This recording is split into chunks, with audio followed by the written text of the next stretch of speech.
In front of me is OnePlus Pad Go, and today I would like to show you how you can open apps in pop-up view.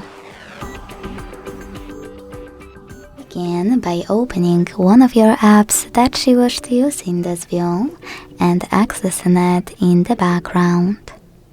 Then tap on those three dots at the top right corner, select floating window, and tap on this tiny one.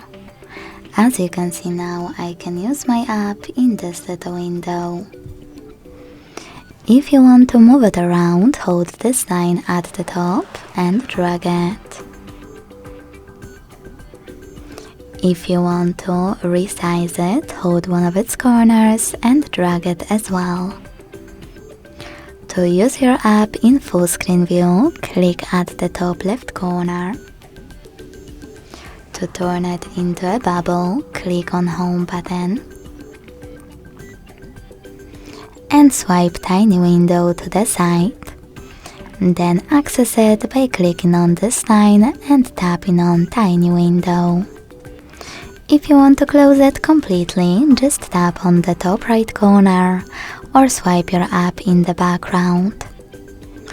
Thanks so much for watching. If you enjoyed this video, leave a like, comment and subscribe.